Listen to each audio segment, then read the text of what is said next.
So I'm making some stuff that goes along with the topographical theme, topographical maps. In fact, actually, I'm making a pattern on a tube that looks like a topographical map. So it's a little bit of a repetitive process. So I'm going to be doing some things over and over and over again for a little while this morning. Yeah, I don't know. I think they just did it. Yeah. Nope. Anyway. But yeah, I was just telling them that so at first I'm going to be kind of taking these tubes and breaking them into smaller pieces, inserting a little piece of black glass and reassembling. So I kind of chop them up, put a little bit of another color, and then put them back together. And I'll do this multiple times to make multiple little balls with lines in them. And then those will be reassembled in a way that to another larger tube that kind of gives a pattern that looks like a topographical map with curved lines. And eventually I'll be making that into a bird.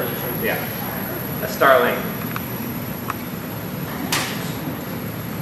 And I just grabbed some. About life size? Yeah, yeah. So, but how many hours are you away from? It's a ways. Like Sunday? No. I figure I'm going to get, if I'm lucky, I'll get 1.5 a day done. 1.5 birds a day. I'm going to try to do 2 birds while I'm here. But,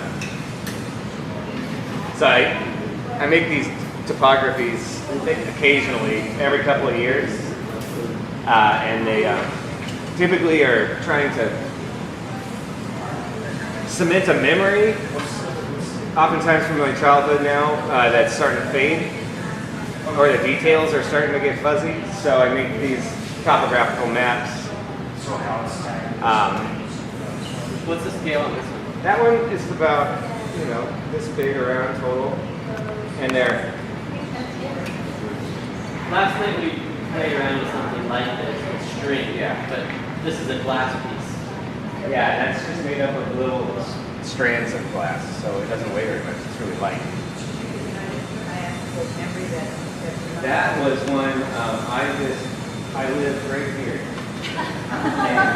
in North Carolina. Those mountains. Yeah, that's the mountain I was under in North Carolina. These birds are going along with another topography of the mountain I grew up under when I was a child in Washington State. And there's all these childhood stories that I would tell over the years that I realized the details are starting to either embellish too much or lose a couple of the details. So the starlings were from, I grew up in apple orchards. Where at? Washington, Cashmere, which is right Leavenworth, Wenatchee area. It's beautiful, yeah.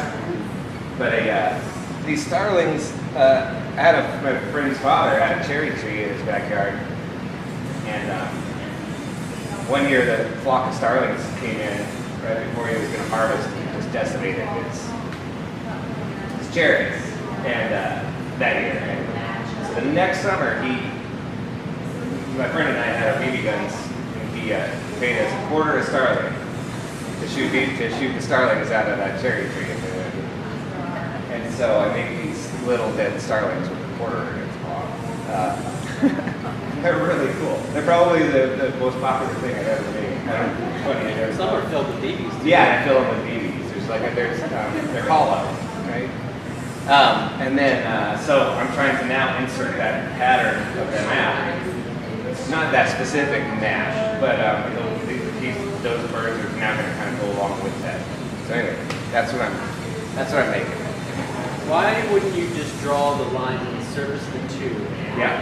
Instead, it's going to break it up. Yeah. So basically it'll be like clear black, but it's actually not black on top of Yeah. clear.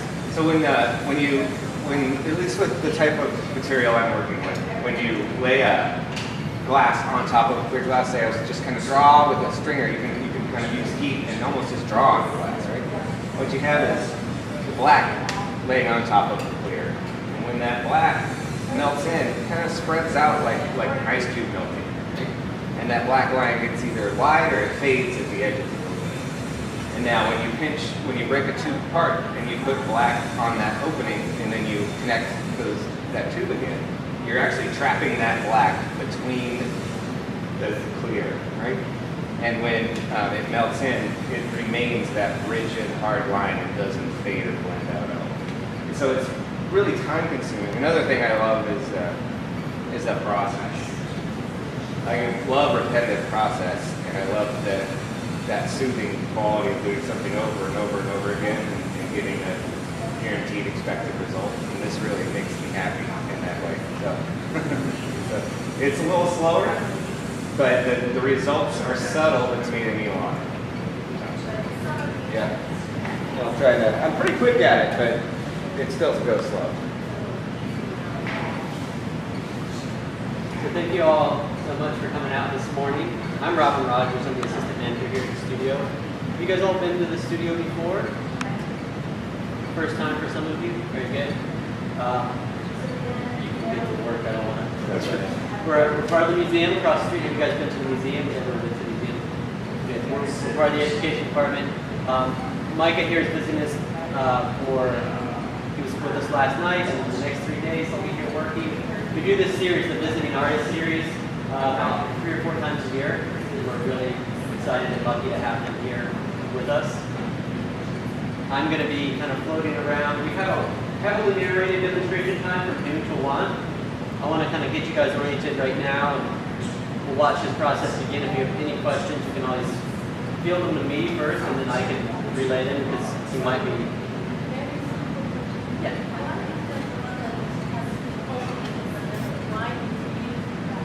So why is it this and it's tapered instead of just a straight tube? So this is called a point. That's the term for what he has here. And it's open on one end and sealed on the other, so he can blow and it will inflate. And this is Pyrex glass or borosilicate glass. We buy this glass in tubes that are about 4 to 5 feet long. So when we get it, it's a long tube, and you could just cut the tube and then hold the tube in your hand, but it's much easier to spin something that's this diameter versus something that's this diameter. So with just doing this, he can turn it 3 or 4 full rotations, whereas if he was holding the entire thickness of the tube, he would have to be going like this. So it's really just a matter of making it easier to turn. And and then he's also able to create, you can see some of his points are bigger and some are smaller, so he can create more the sections of the size of the glass that he needs. And that's the very first step of this flameworking process. If you're blowing on tubing, is to pull the points and make the tubing and the sections the size that you're going to need. And you can start to proportion out your piece at that very first step. This is definitely an art. Heating up this tube and pulling it and making it straight and not takes thousands of hours of practice in and of itself. So everything you're going to see him do up here, he's going to make it look really, really easy. And you can see, well, I invite you to come back and take a class, because we offer classes and all these different processes, and you'll find out how difficult it can be, but hopefully you'll have some success too. So I'm just going to do a little bit of real basic information about glass. I mentioned that this is borosilicate glass. Does everyone know what glass is made of and where glass comes from? It's made of sand. Silica sand is the main ingredient in virtually all glass. And then you add other ingredients that help it melt at a lower temperature, help it be more stable as it cools down, and so on and so forth. The most common type of glass you encounter in daily life is called soda lime glass. And the ingredients in soda lime glass are silica, soda ash, and lime. So windows, C&I glasses, drinking vessels, bottles, jars, you name it. Most of the objects you come into contact in your daily life are made of this soda lime glass. And that's actually the glass that we typically melt in our furnace. Not on currently, but when it's on, we melt that type of glass in there. You know what year Pyrex was, or Bora was developed? Or something? No, actually it was a lot earlier. Pyrex brand was 30s, yes. Okay. Yeah, borosilicate. Boro was around 100 years ago, I think. So sometime around over 100 years ago, someone, I know who, but I don't, developed a new formula of glass where you add, instead of adding the soda ash, you add boron, boric acid, as the flux that lowers your melting temperature. And of course, other ingredients went into it as well, but basically it became borosilicate glass. And that's what Micah works with exclusively. You never do it in self-custom. Rarely, no. Very rarely. So this new type of glass has a lot of different properties. Basically, different types of glass are developed to exploit different properties. So, for instance, I'll get back to borosilicate in a minute, but you probably heard of lead crystal. Lead crystal is a glass that instead of soda for the flux, it has lead. And it makes a very, very clear glass. So lead crystal is used to make lenses, to make, for telescopes and for various microscopes and things like that. Lead crystal is also used to make your fine crystal ware, which is cut, like the water cut crystal that you've probably seen. It's a softer glass and it polishes very brilliant. Its refractive index, the way its light pass through is very high. So it's been developed and designed for those particular optical qualities. The borosilicate glass, they discovered pretty quickly, is very thermally shock resistant. So years down the road, I think in the 30s, the name Pyrex came along, and Corning kind of branded that. And so your Pyrex baking dishes at home, it's glass, but you can put it in your oven and it won't break. If you try, you can break it. If you take it out of your oven and you throw it in cold water, you probably can break it. It is glass after all, but it's much more thermally shock resistant than the soda lime glass that's melted here. So that was one of the advantages of borosilicate. It melts at a higher temperature, and it's a harder glass. So some people call it hard glass. Some people call the soda lime soft glass, and call this hard glass. So you may hear that term get thrown around, and generally that's what people are talking about. So some of the other properties of borosilicate, well, the thermal shock resistance is really important because the way he's working here, he's taking the glass, he's putting it almost instantly into that flame. That flame's about 3,500 degrees Fahrenheit, and it's very hot. It's powered with propane and oxygen. If you were to take the soda lime glass and put it directly into that flame, the way he's doing with this borosilicate, it would explode. It would just break very, very quickly. So that thermal shock resistance is a huge advantage in this process. Yeah. I noticed that Mike put out the dark glasses. Is there any risk to looking directly? You guys are fine. I mean, I wouldn't stare directly at the bright white for very long. Yeah, it's something that cumulative over the years. You wouldn't want to watch it without glasses. You may notice a little kind of a hot spot, right? Like you woke up at the beach and looked at the sun for just a little too long, but it'll fade away pretty quickly. And it's typically, you'll notice when you get this colored glass. Take away. Can you do a tight shot with the camera?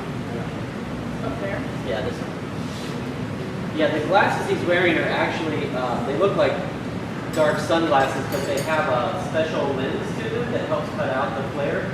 And that lens is called titanium, which is two rare earth minerals that have been put onto the glass. That red flare, do you see?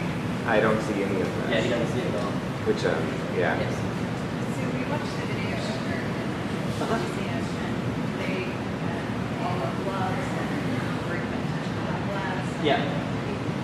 So in the video, was glass blowing? It was probably a much larger object. Yeah. Yes. So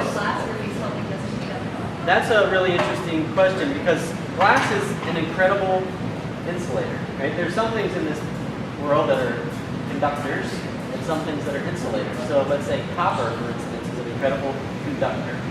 It conducts electricity. It conducts heat. If you take a copper wire, this long, and you heat up the end red hot, you're going to feel it. It's going to travel. Well, glass is the opposite. It's an insulator. We insulate our homes with it. You have thermoses made out of it. Keeps hot things hot and cold things cold, right? And just as an example, can I borrow a little Yeah. piece of this? I'm going to heat this up to the point that it's glowing. Okay, so it's going to be about 2,200 degrees, that glowing glass right there. I can just starting to feel the heat right there. Right there. So the heat only traveled that far because it's such an incredible piece of work. And that's why he's not wearing gloves here.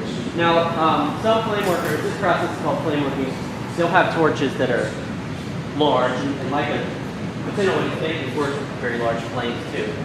When you start having a very large flame and you're working a large amount of glass, you'll wear protective sleeves and gloves and even a face shield sometimes. So it's all about mass and scale at this point. Because once you have something this big, it's radiating a lot of heat and you don't want to get too close to it.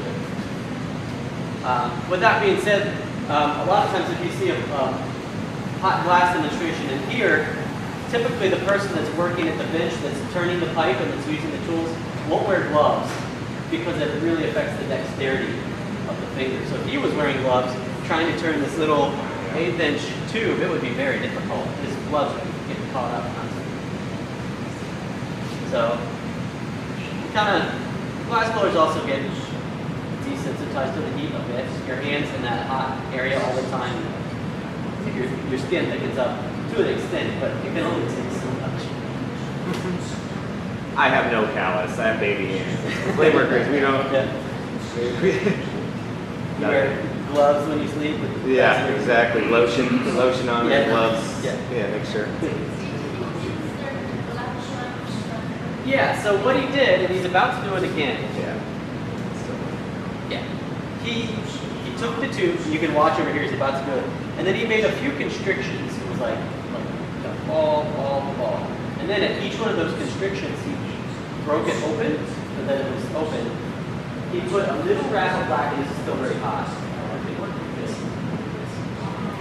put a little wrap of black right on the lip to the edge, and then he puts the two back together. And he did that twice in this section. So you can see that line that's in there. Yeah, you see it. Very precise. Yeah, very precise. And like he was saying, the reason he splits them apart instead of just drawing a black line on them is to keep it crisp, to not have that black dilute with the finger. You guys see the black lines there that he created? Yeah, sure. Why couldn't you just taste it although without touching? On the surface? So if you put the colored glass directly on the surface of the tube without cutting it open, that glass would mix with the clear glass underneath of it and it would dilute. So the edges would get fuzzy and it wouldn't be as strong and black. It would get wider and it wouldn't be as strong and precise of a line. So that's the reason it breaks it apart. Sure. Great questions. Yeah.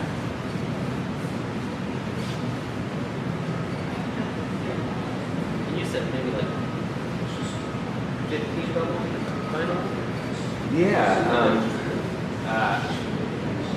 Yeah, probably about 10 to 15 Of this size. of that size. So I'm going to start to assemble some that are larger. Yeah. So realistically, by the time it's all done, it'll probably be 15 sections, like lip wraps, you know, but 3 or 4 bubbles. Yeah. So Bigger bubbles. he's going to be breaking it apart and making these lines about 15 times in the final construction. Grade 1, we shoot the black line both apart. Yeah, so in the end, this is basically 3 little bubbles put together, 1, 2, 3, with the lines in between to make one. So if you counted the little bubbles, in the final thing, there'll probably be about 15 of them. But this is now one bubble. And the final bird will be just an assembly of a handful of these more complicated bubbles.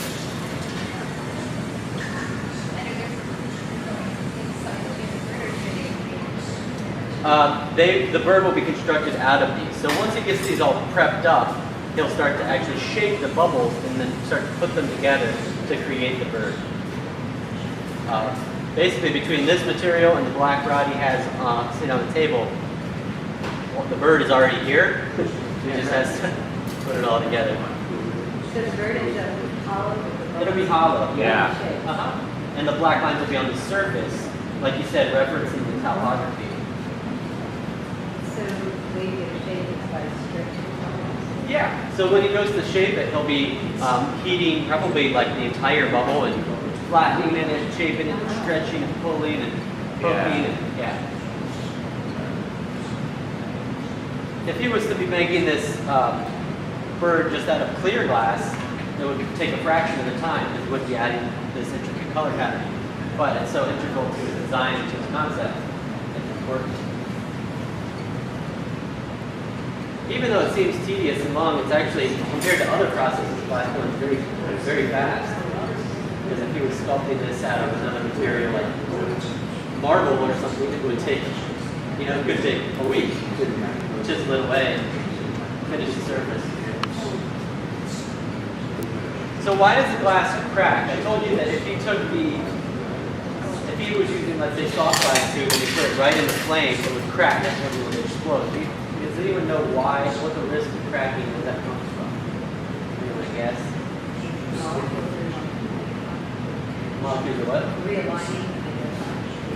Yeah, that's really good. She said the molecules are realigning when they get hot. The molecules, glass, just like almost any other material on the planet, if you heat it up, it expands. Physically expands. The molecules get active and grows a little bit. And then when it cools off, it shrinks back down. Just a little bit, but it does. So, if you heat it too quickly and it tries to expand too quickly, it breaks. And then if you cool it too quickly, also in reverse, it also breaks. So typically when we're working with the soda lime glass, which is less thermally shock resistant, everything we make, the entire thing stays hot the whole time. We're constantly going back to this heat source. No part of it ever gets below 900 degrees. And then when we finish it, we put it in a kiln that's at 900 degrees, which is relatively cold for the glass. It's not moving at 900. And we cool it slowly based on its thickness. With this glass, since it's more thermally shock resistant, you can have part of it molten, like the part you see glowing, it's over 2,000 degrees, and then the other parts are room temperature holding. You can get away with that without as much cracking. You can work soft glass in this method too, but it's go much more slow, keep everything much slower, and add a lot more patience in the way.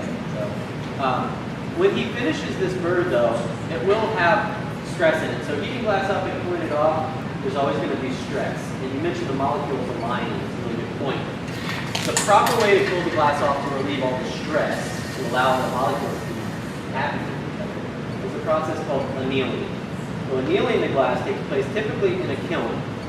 So when he's finished with this bird, he might be putting parts in the kiln as he goes, but when he finishes the entire thing, he's going to put the whole thing into a kiln. And for this type of glass, it's 1,050 degrees. And then he's going to hold it at that temperature, probably for just, 15, 20 minutes, since it's not a very thick piece. It's all about the thickness of the glass. But he'll hold it at that temperature so that all the molecules get happy with each other, and the whole thing's all one temperature.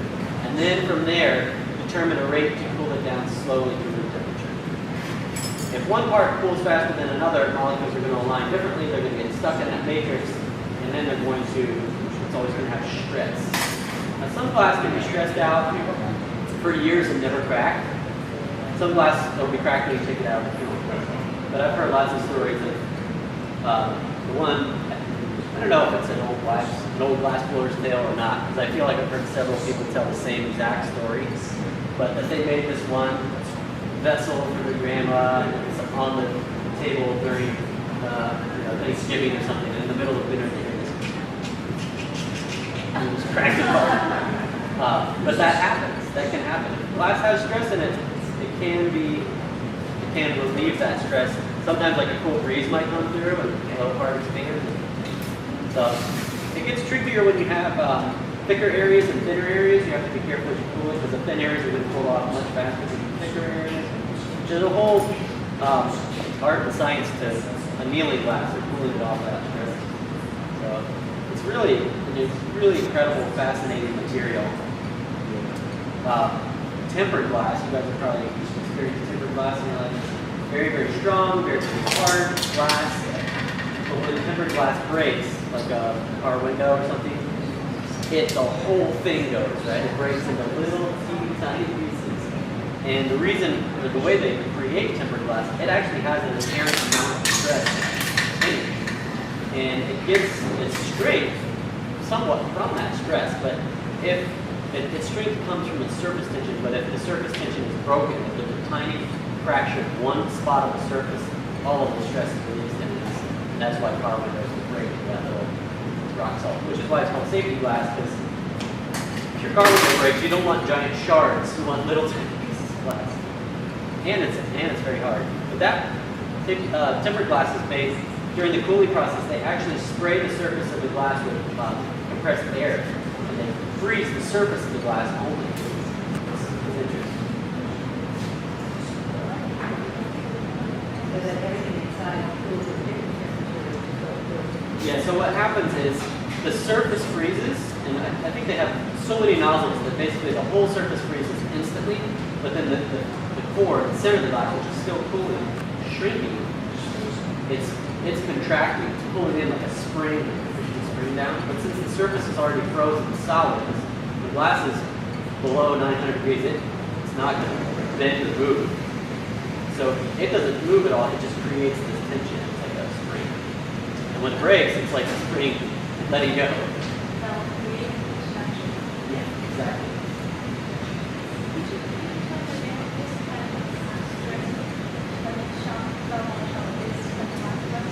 So the scientific name is borosilicate glass.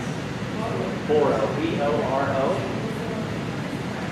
meaning referencing boron, and then silicate, referencing silica, so borosilicate.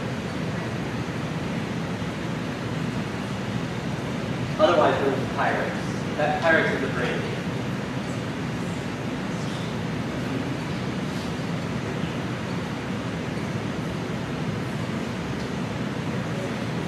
So there's a number assigned to this idea of expanding and contracting glass. When there's a name, it's called the coefficient of expansion. And that coefficient of expansion, or COE, is the amount and the temperature at which something expands and contracts. Okay? I asked somebody that knew what they were talking about, what the unit of measure for COE was, because there's numbers assigned. Like the glass that we have over here has a COE of 96. The glass that we make beads out of has a COE of 104. Borosilicate has a COE of 33, which is much lower than 96. But I asked someone one time, what is that? 96 what? 33 what? What's the unit of measure? And they tried to explain to me, but they basically said there's no actual unit of measure. It's just a number for reference. Yeah, and they're running out of numbers because there's some zeros now. Yeah? Yeah. Oh yeah, like the fused quartz? Yeah. There's some things, fused quartz is very similar to glass, but it's actually quartz. And it expands and contracts, and it doesn't expand and contract. So it's completely thermally shock resistant. It could be, yeah. Could be, but it's definitely, yeah, it wouldn't actually be a third of something because it doesn't, it's much less than 10%. It's probably somewhere around 4 or 5% that it actually moves. But yeah, but I think I'm not sure if the COE only references the amount that expands and contracts or also the rate, like how quickly it goes through that. I'm an artist. I know enough about chemistry and physics and stuff to pretend like I know what I'm talking about, but all my knowledge comes from practical knowledge. Yeah. It's from putting two materials together and having a break and be like, oh, those were different COEs. Because that's another good point. So all the glass that we're using, the color, for instance, is made by one manufacturer. The clear is made by a different manufacturer. But that color and that clear, they need to have the exact same COE. Otherwise, everything he makes is going to break apart. So there's a lot of testing and there's a lot of checking to make sure that things are compatible. And you know, yeah. Do they sell the same material as different COE? Yeah, they do sell the same material. Well, not exactly the same material, but like I was saying, we buy glass for our furnace. It's about a 96 COE. we buy colors that fit with that glass. And then we buy glass for the torch, which is the 33, colors that fit with that. If we accidentally bought 96 colors, which the rods look exactly the same, and then we mixed it with this, while he's working it, it would be fine. You could work it in the flame. You would probably be able to tell the difference because one's much softer than the other. But then when he got to this shape and set it in here, within about 2 minutes, it would just break apart. And then you really know. I have a good story the other way around, was that there's quartz rods, which is a much harder glass. It looks identical, even the clear. It comes in the same form, you know, same sizes, everything. And sometimes there's applications for using it with borosilicate, like as a handle, because it's not compatible, it'll fall off very easily when you want it to. And so we had this rod in our studio forever, and it just kind of got moved around. We had it marked at one point. At some point the marking came off, and then it got mixed in with our regular glass. This was a long time ago, and I was making, lived in Florida, and I was making seahorse ornaments. And I grabbed this larger diameter clear rod, and I coated it with about $30 worth of red color glass, and melted it in, and was trying to stretch it out to the correct diameter. And I was convinced that my torch was broken, and because it was just Wouldn't get hot. it was the color was all melting. I mean, the color was moving on the outside of this rod, and then it finally occurred to me after a half hour by trying to stretch this thing what had happened, and then now I'm stuck with this time bomb, going like, now what do I do? You know? So we just went and put it in the driveway and backed away slowly, just waited, and it just perfectly sheared off to where that glass rod was still perfect underneath. It never got even hot enough to melt, to even distort at all. All the red like And all the red just kind of came off, and it's like, well, I can reuse the red. Yeah. But I was really thinking, something's changed. You know, the laws of physics have changed. Right now, something's happening. The world is ending because this is not it's not working. Good. Couldn't figure it out. That's interesting. Yeah, the quartz is interesting. He said, you know, the one thing about Pyrex as well is that you have it doesn't stay hot as long, right? The working time is much shorter than the soda lime. And then, meaning that when I pull it out of the flame, you know, I've got about 10 seconds before it just kind of quits moving on me. With quartz, as soon as you remove it from the heat source, it's done.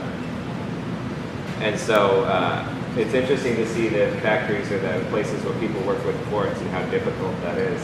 Everything has to be done in that flame. Man, I don't even know how they do it. But that's typically not a artistic medium. That's very much more for the scientific glassblowing industry, which is kind of the foundation. You know, where Pyrex really came from as well. You know, handles that hot to cold transition, and you know, it can handle corrosive liquids, materials without breaking down. So This is a piece of scientific apparatus. It's made of Pyrex. This is a condenser. You can run one liquid through the center, and then either air or something cold or hot or whatever through this. So it's a way to have two fluids or liquids in the same space, but not mixing like that. It's called a condenser coil. Well, yeah, it's made in parts, and it's tricky. These parts where for instance, the inner tube and the bigger tube and this tube all come together, that's called a seal. Anytime two parts come together, this is where they're sealed together. And then you can melt it in very, very carefully. If there's a little tiny hole in that seal, or a thickness that's not right there, it could cause a crack. And that's really the tricky parts. And this, believe it or not, is a relatively simple piece of scientific apparatus. Some of it is extremely complicated.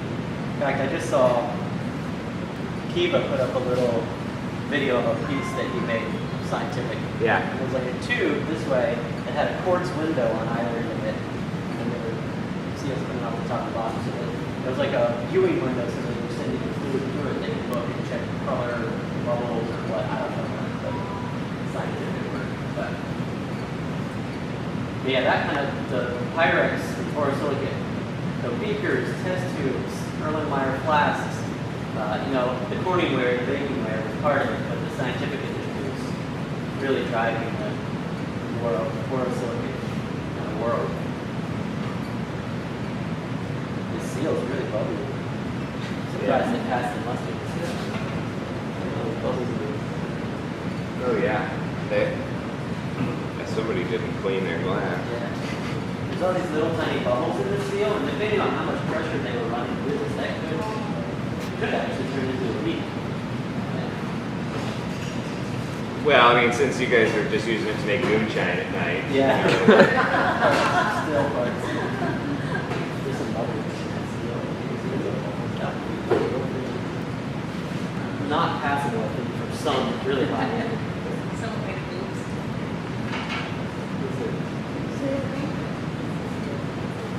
I was just shoving this down in this part here, some little tiny bubbles. There were two glasses.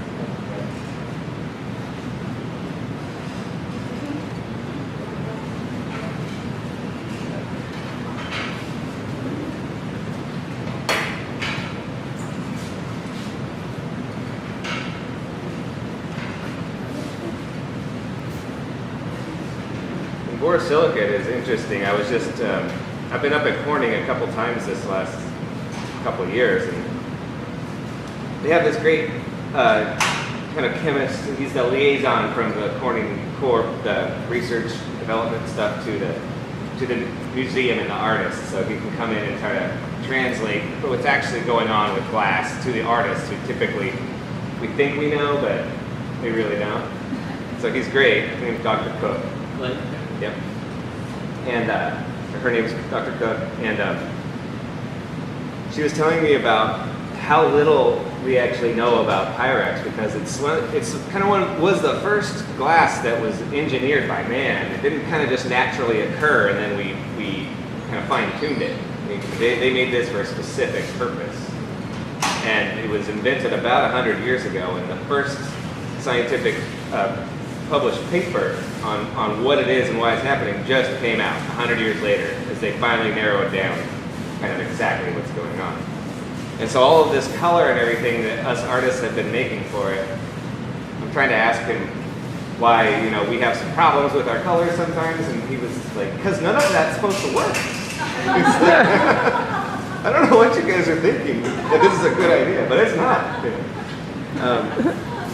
And so it's great for us because everything's a new discovery. All the new colors and new techniques, it's something that's within glass hasn't been around for thousands of years. And so we get to feel like we're breaking new ground a little bit. We're still translating techniques that have been used in glass, but to a newer material.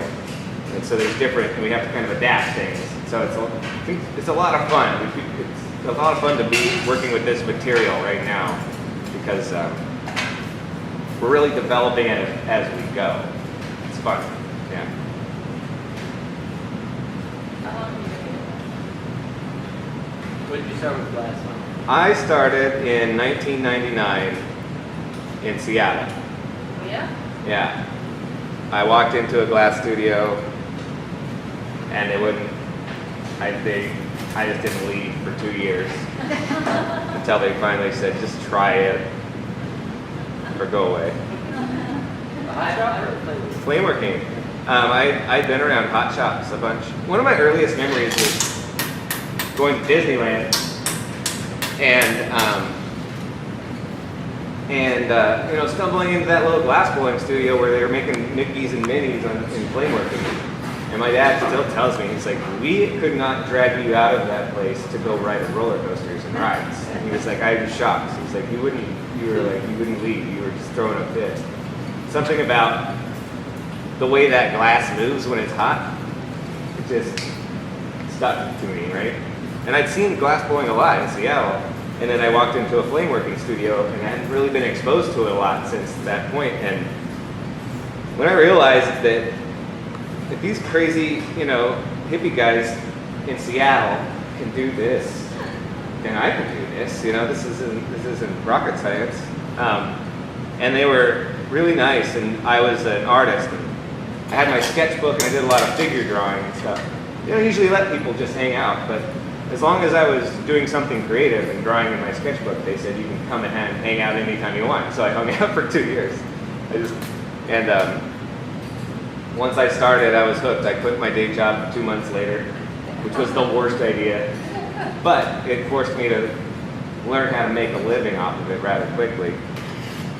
And Are those hippies still doing it? no, none of them. It's fine, none of them. Huh. Yeah. I was the only stupid one to keep going.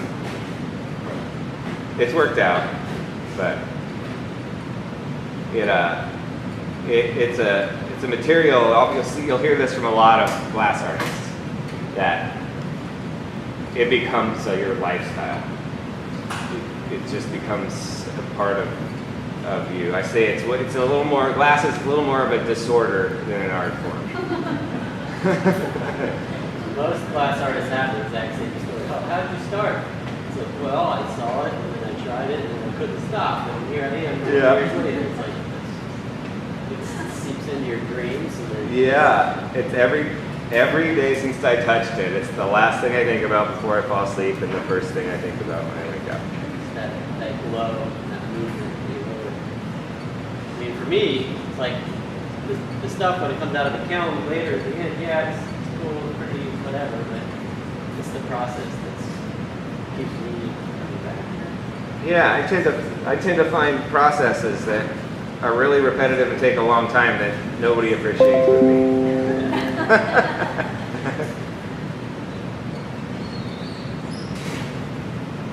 So one other thing about glass that I didn't mention is we were talking about molecules and how they expand, align, and all this, that, and the other. But glass, even when it seems solid, right? It seems pretty solid. If you look at it under a microscope, its molecules have a random arrangement, more similar to a liquid than a solid. So it is what's known as an amorphous solid, and it bridges the gap between what is a solid and what is a liquid, or those states of matter.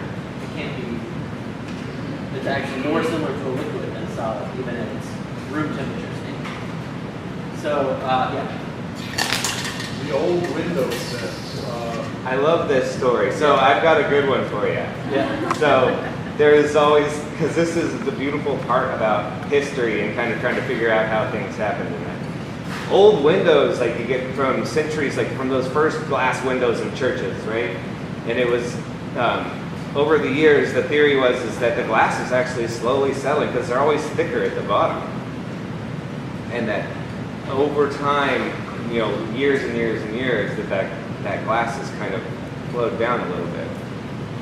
And that kind of just got accepted for a long while. I thought about it. Right? Me too. Until the Dr. Cook at the Corning Museum just kind of covered his eyes and was like, okay, guys. And then he's like, go talk to a construction worker. Because, when they're making that flat glass, they didn't really level everything out either. So there was always one side that was a little thicker when they're cutting glass, just because of the way that the production was back then.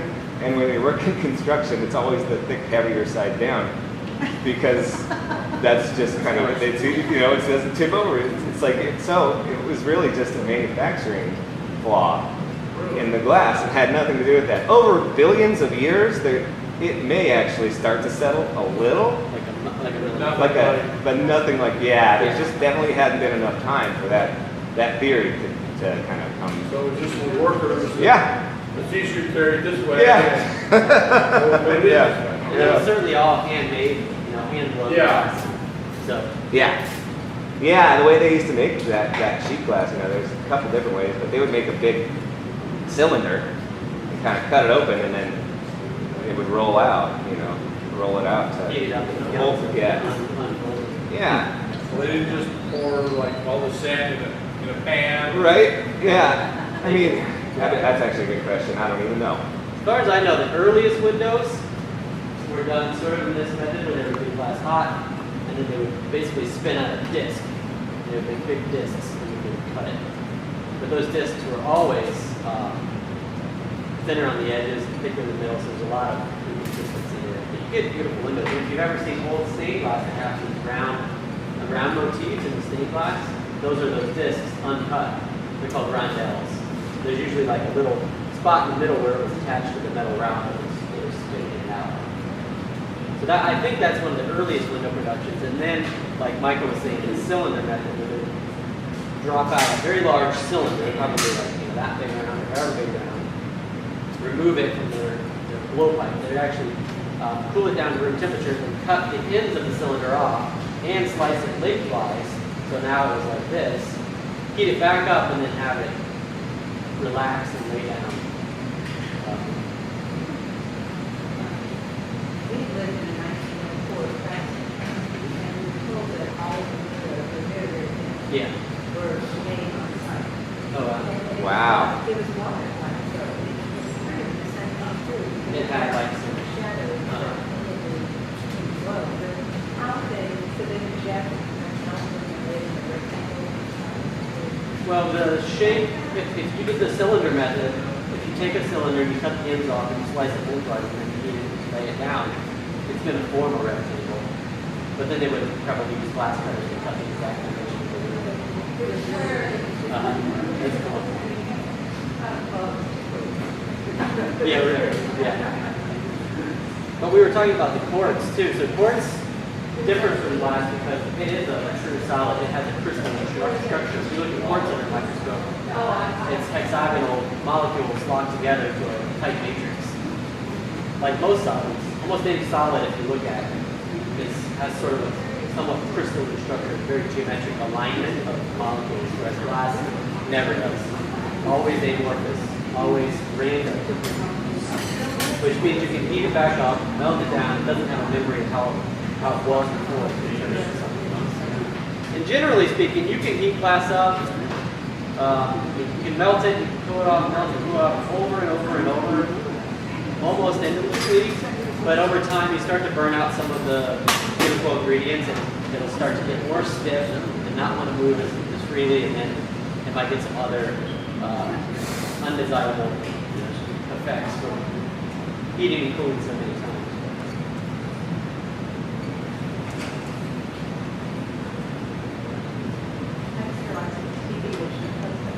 Yeah, there's a close shot. You can see it from here, streaming across the street.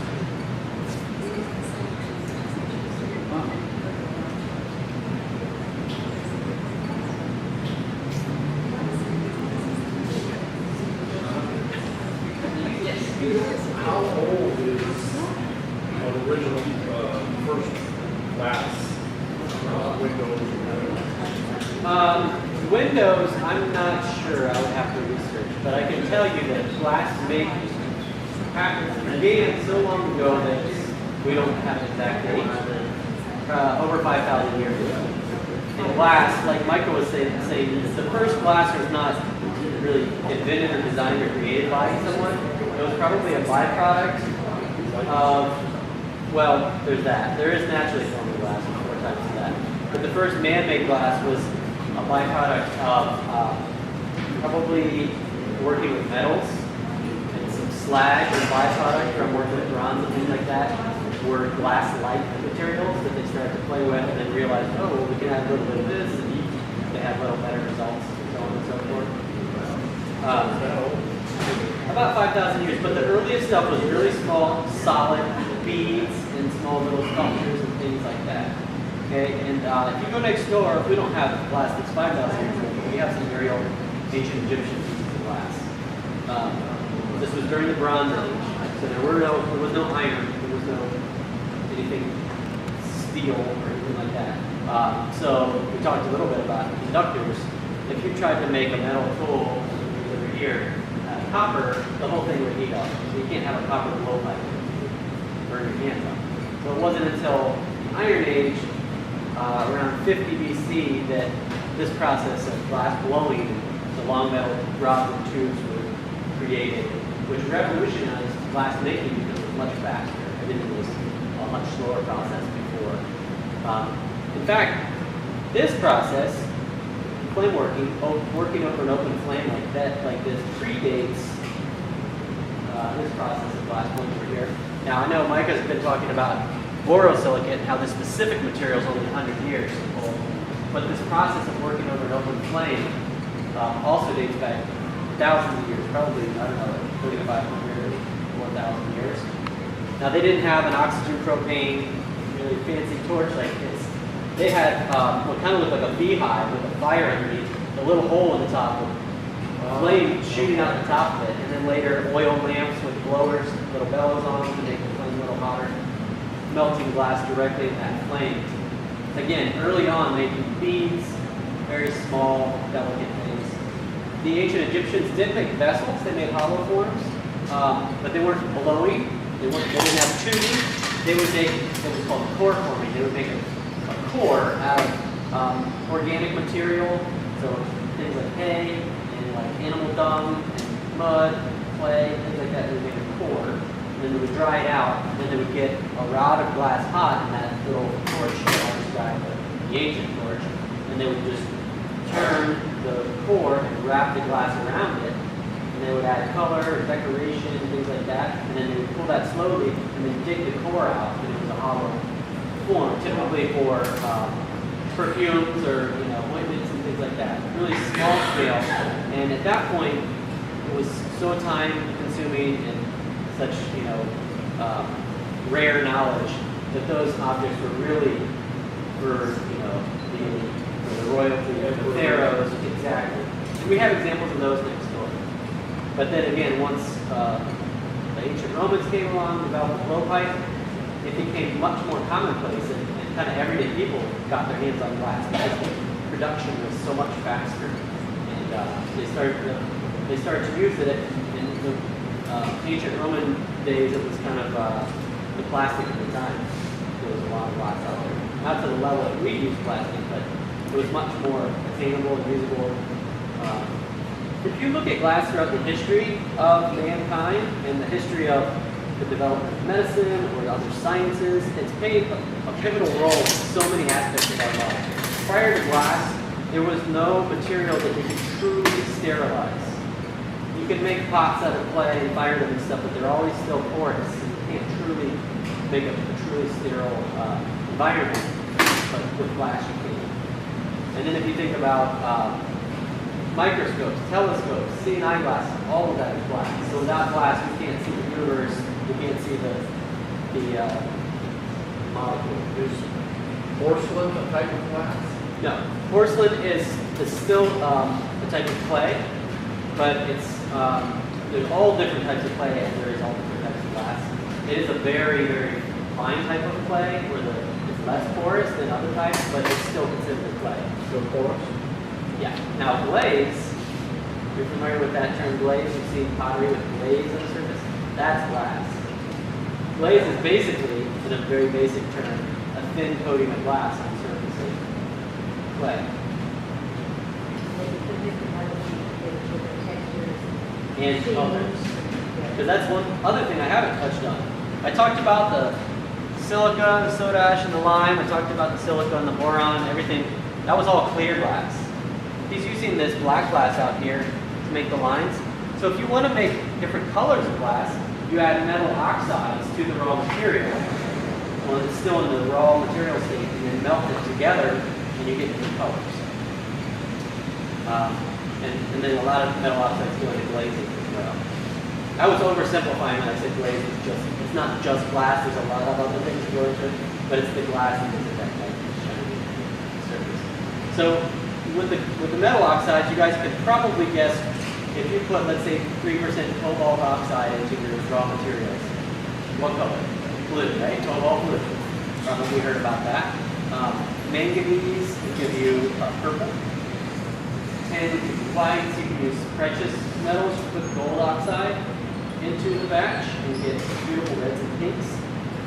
So some of the colors we use are extremely expensive because they have precious metals. And then, of course, you combine a lot of different metal oxides.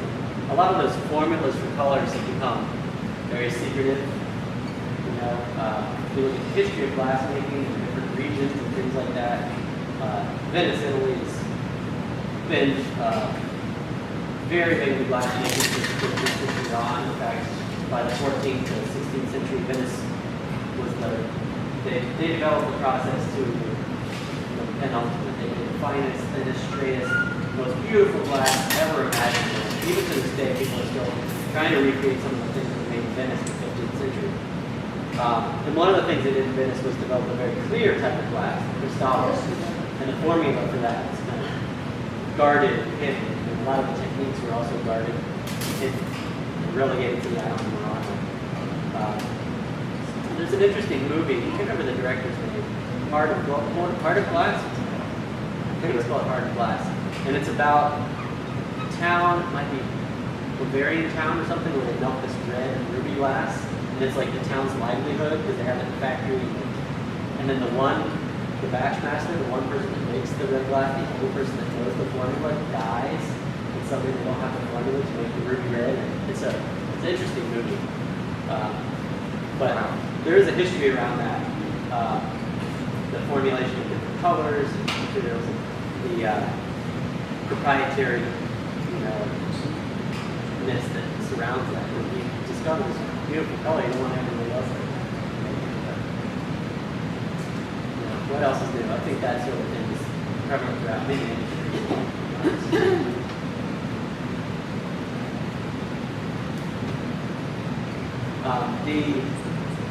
So I mentioned how the advent of glass blowing made glass much more commonplace, more available. So fast forward from early first century up to 1913.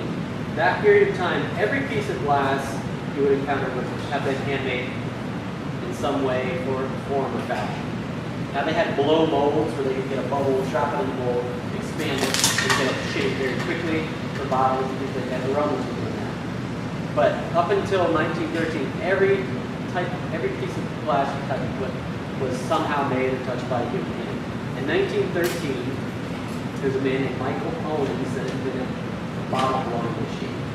So, Industrial Revolution, glass making became mechanized. To the point that today, 98% of the glass you touch, you probably know more than I do, is dropped, comes out of our furnace is 500 pounds of glass here. I've been to the Libby Glass Factory in Toledo, Ohio. Their furnace is like 500 tons of glass. It's literally a swimming pool of liquid glass with a stream coming out that's getting cut into these little gobs, they're called, that fly down a chute, go into a mold. A plunger comes in, they actually insert air, it gets blown to shape, whatever it is, and they can make bottles, drinking ware, vessels, light bulbs, you name it, by the thousands every day. And then they get loaded onto a kiln. It's called a leer. It's a very long conveyor belt. When they go into the leer, it's 900 degrees. When they come out, it's room temperature. And it might take, 4 hours to do it. And they can turn the speed of it up and down, depending on the thickness of what they're making. So, with the advent of mechanized glass, it made it even more widely available. And then we talked about plate glass, the rondelles, and the cylinders that were slumped flat. The rondelles are those discs I was talking about. Today, 99% of the flat glass you're going to encounter is made by a process that's called float glass. And what actually happens with molten glass is poured, I don't know how to become it. It goes onto a bed of molten tin. The liquid tin with the liquid glass floating on top of it. And the liquid tin is nice and hot, so the glass has a chance to flow out and get nice and flat. And then again, there's this little layer that comes out the other side and cool off. So almost all the glass, the flat glass you'll encounter these days is made with that float glass process. It's floated on a bed of liquid tin.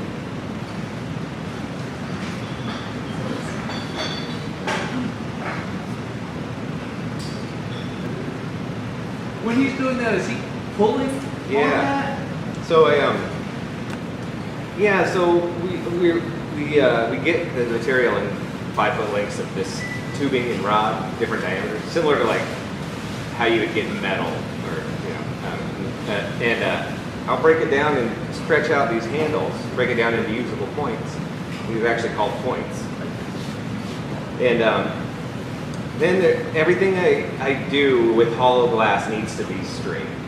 And so first thing I always do is I come in and apply a little bit of heat right where that starts to transition out of that stock material into my handle. Apply some heat, and kind of like an accordion.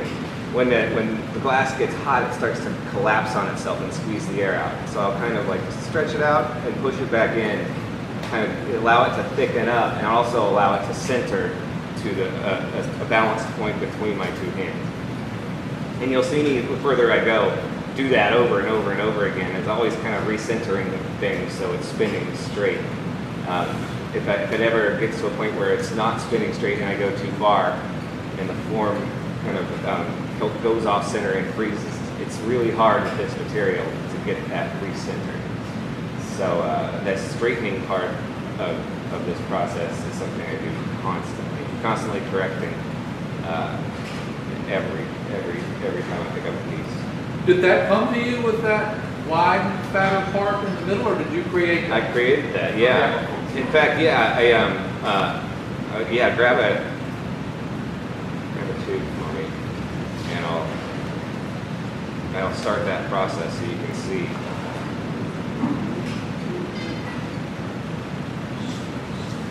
So yeah, we get this tubing in all. This is probably about a 19 millimeter diameter. This is a little bigger. Perfect. So this is how the tube, how we purchase it. Comes in boxes.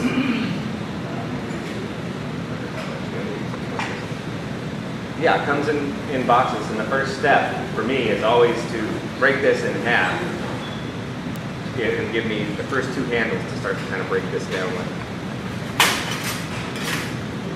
Now, these torches, propane and oxygen, they also have this center flame, which you'll see me adjust to get different size flame for a different size job. Now I'm going to break this in half, which is a much larger job, and so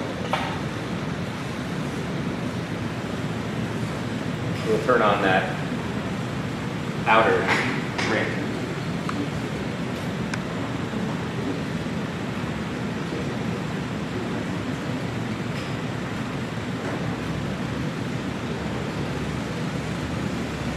What's the color change between kind of glass?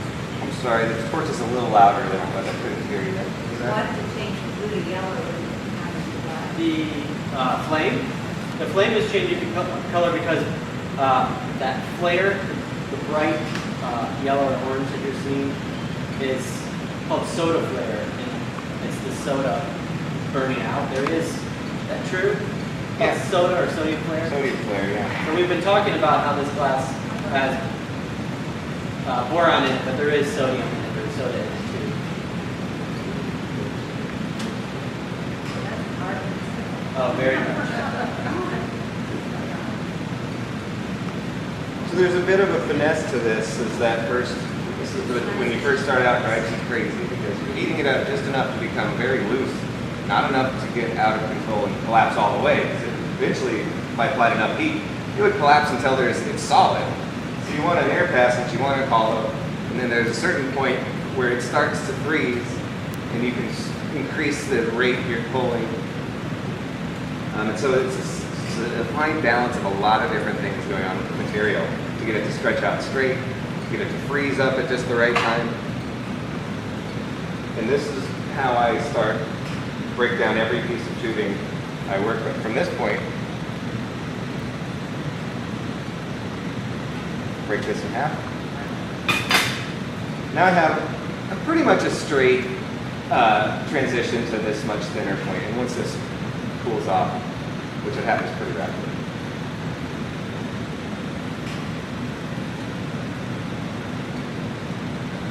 Never patient enough. Usually I have a little rag in my water and I'm just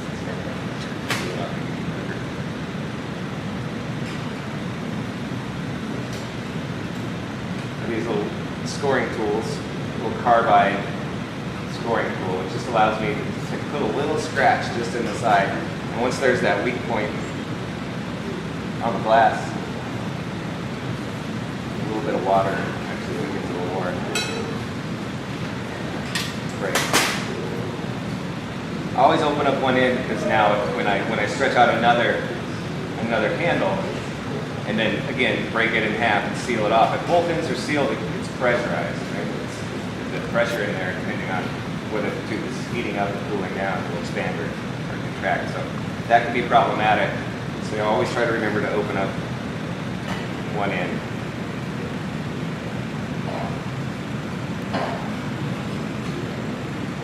And again, I do this, I'm trying to do is like get a nice heat gradient. So I take whatever diameter the tube is, say if it's a 1-inch tube, kind of my rule of thumb is heat up about 1.5 times that diameter. So this is about a 1-inch tube, so I'm trying to heat up about 1.5 inches of material to stretch out two nice points that are stable and sturdy.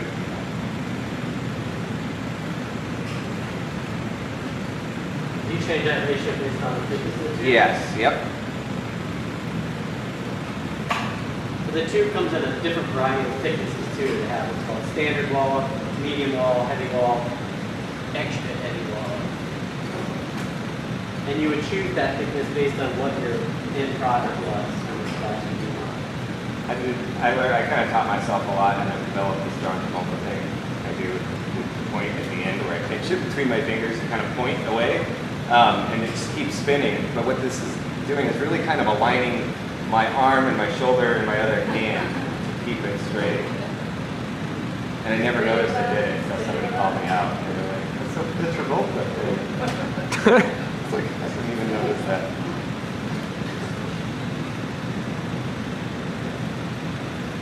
So that is how I start every hollow piece. So there's also other ways. They make tubing in all different diameters. So you can actually buy tubing that's 8 millimeters, very small. And so I could, instead of stretching a handle, I could actually just attach a handle onto a larger diameter piece of tubing and use that pre-manufactured tubing. And a lot of people do that. This is, by stretching it out, every time you weld two pieces of glass together, it creates a transition in a potential weak spot where those two are welded together. This is, while it may be a much thinner piece of glass and taking another pre-manufactured tube and welding it on, it's one continuous piece of glass. So there's no weld line. So as long as I stretch out a handle that is rigid enough for the weight that I've decided to use, it's extremely sturdy. And it's a nice small diameter, which allows for a pretty rapid rotation. That means that the rate of it turning, the smaller that handle is greater. So it gives a much more finer motor control over that piece of glass. So I kind of went over at the beginning what I was doing, and a lot of people have showed up. So I'll kind of just briefly touch on who I am and what I'm doing here. I'm Micah Evans from Austin, Texas, and I'm lucky enough to be a visiting artist here. And I've been making work over the years. I revisit this kind of topographical map kind of theme work. Every time I move somewhere new, or every time I come from a long line of storytellers, and so I tell stories constantly as well. And over the years, I'm in my 40s now, and I've noticed that the stories I tell, either I'm starting to make stuff up, embellish them, or the details are starting to fade a little bit. And so I try to make a piece of work around that time, and it kind of helps cement those details again. It's a way to kind of really get in depth and really kind of put myself back in that time. The topographical maps I make take a very long time to make, so I'll oftentimes spend 3 to 4 months thinking about this one specific time in my life. So I'm making a topographical map of the mountain that I grew up under in Washington State for a show in a couple of months. And along with that mountain is all these stories I told I tell about growing up in apple orchards in Washington State. And one of these stories is my best friend's father had a cherry tree that was decimated by starlings one year, and he was so angry that the next summer he paid his son and myself a quarter a starling to shoot these suckers out of the cherry tree with our BB guns. And it was the best summer of my childhood. People oftentimes say, and so I make these starlings that are dead and they're holding a quarter.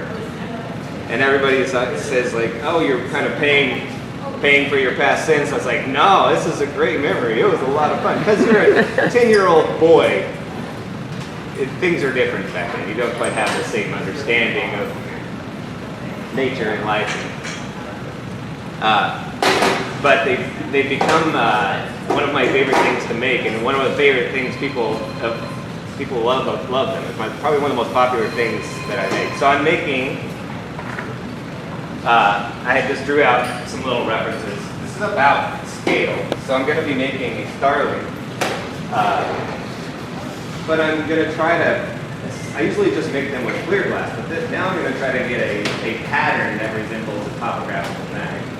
And so what you see me doing are making all these little bubbles that have little black lines, almost like little stripes right now.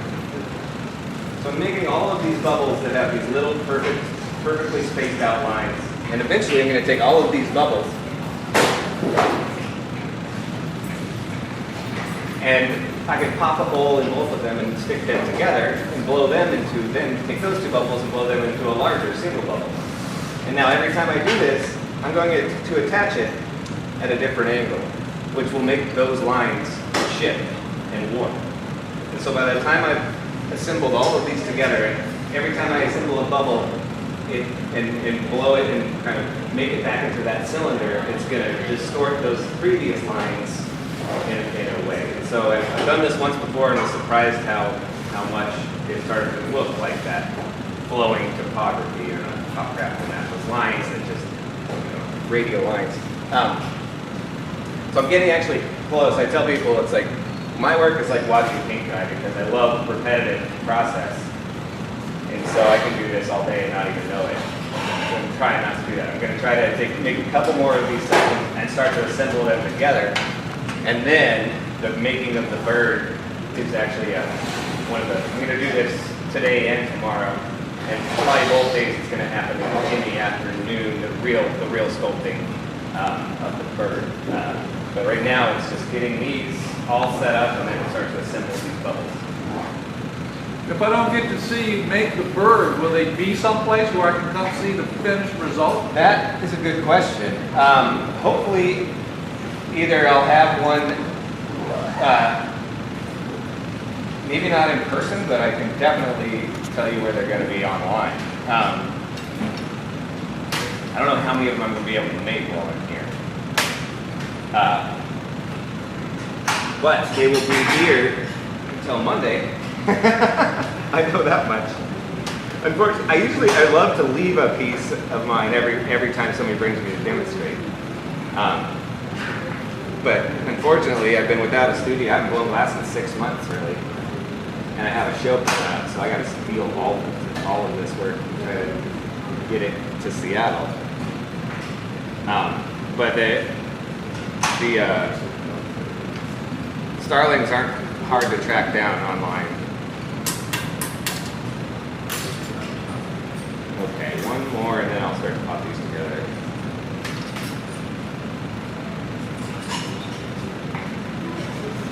I'm in the middle of building a new studio in Austin.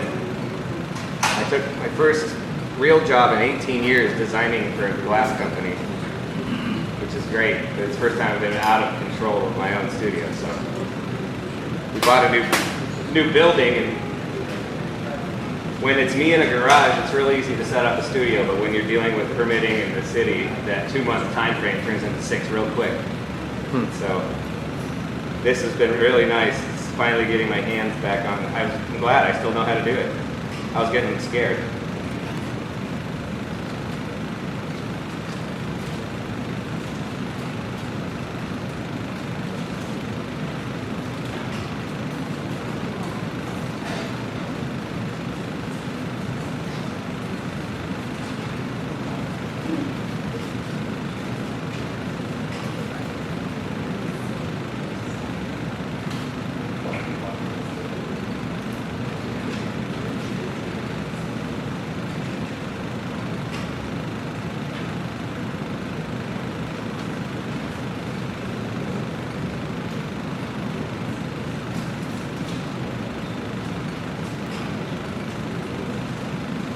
So this is, I mentioned earlier, kind of the similarities between machining metal, or the way we get our tubing. When I'm at my studio, I actually work very, very large scale, and we use what looks like a woodworking or a metalworking lathe to hold the material. Which is a machine that spins the glass for me, so I can apply heat with a hand torch and then tools to manipulate the material.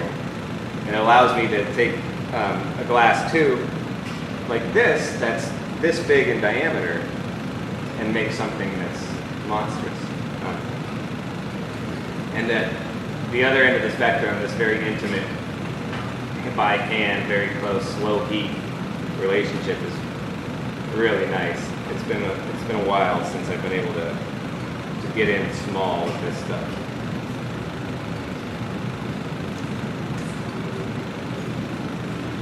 I spend a lot of time trying to adapt manufacturing, larger scale manufacturing processes and techniques to a home studio or smaller studio environment. I make about 4 trips to China a year to research processes, and actually I'm going in 3 weeks to actually train in the factory and become one of their workers for about a week to try to understand these manufacturing methodologies that we don't really have here anymore. It's been surprisingly one of the best things I've ever done is tap into this glass manufacturing processes hand by individuals, but they think about it in a different way, and really, really neat.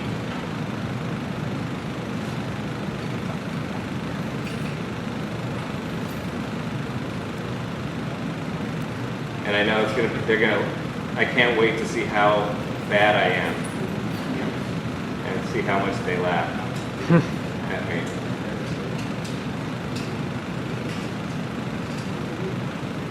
Are you talking about the manufacture of these tubes that you're No, working on? but objects, right? So a good thing. I'm going to a teapot factory where they take these tubes and by hand use a series of molds and ways to interact that are still one at a time by hand, but they're interacting with a kind of a mold process that takes a little bit of the hand variable out of it. And I actually did get to go to a factory that makes the actual material. And that was really, really interesting to see. They have a 4-story furnace with 28, it cranks out 28 tons of tubing a day. And it runs 24 hours a day for 3 years.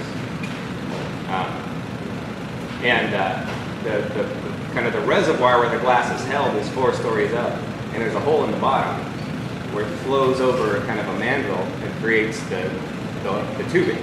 And from the time it comes out to the time it hits the floor, it's cooled off enough to then just break these tubes off in 8-foot lengths.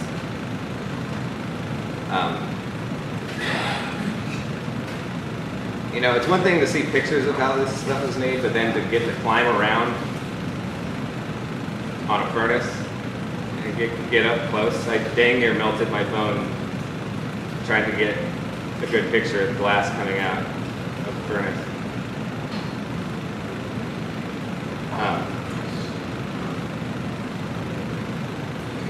When I started working for this company, I was a little nervous about, I wasn't so sure how I felt about the outsourced manufacturing, and they offered me a chance to go and visit factories and see, and it was the best thing I've done in my career. I mean, it gave me a little more of a real world look at kind of the way things are made in other places. Then it also gave me these like culturally different approaches to the same things I do, and those different ways of thinking about how to make something. While it's still a very complicated issue, it's complicated in different ways than I thought it was going to be. Let's just say that. But I'm really good at using chopsticks.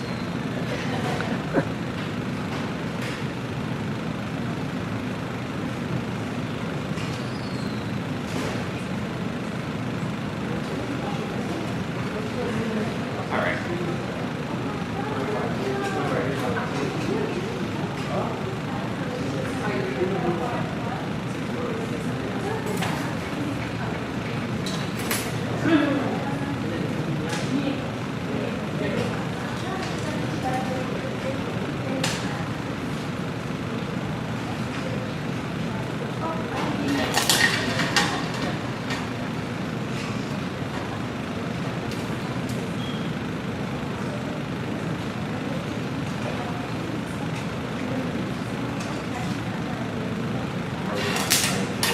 Good. So from 12 to 1 will be our biggest Okay. like Push it. influx. Yep.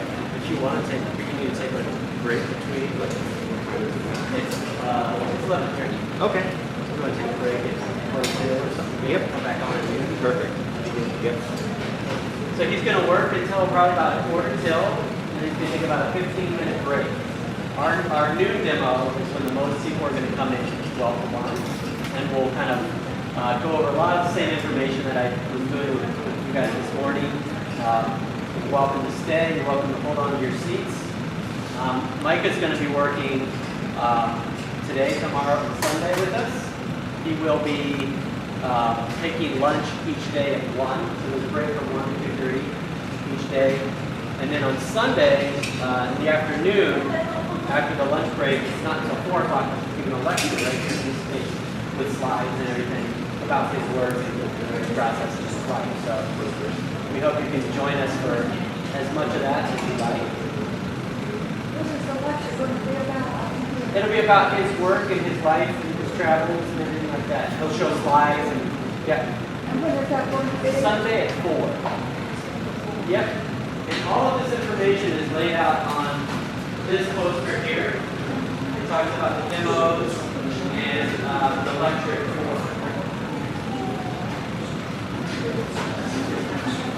You guys have any other questions at this moment? Yeah.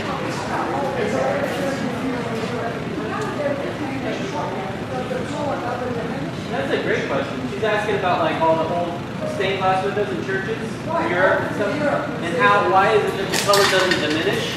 That's one of the incredible things, another incredible thing about glass. So with painting that works on paper, photography, things like that, the more exposure to light, especially sunlight, they fade with time.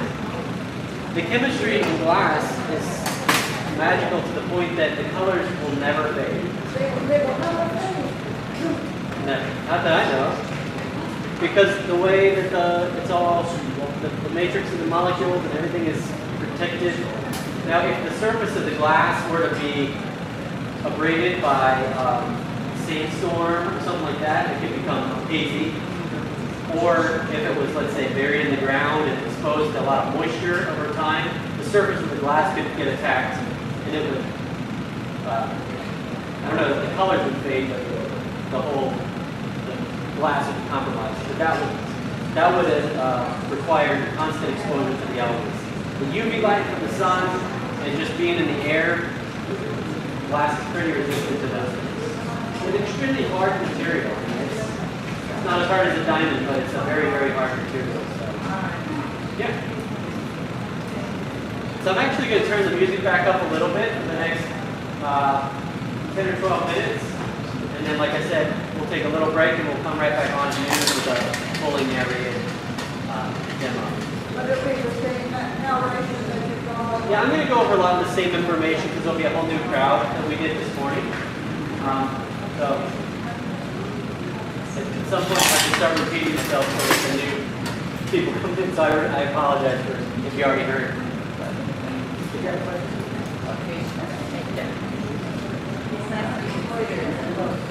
Oh, yeah. Yeah, Bill, you okay with that? Yeah, crank it up.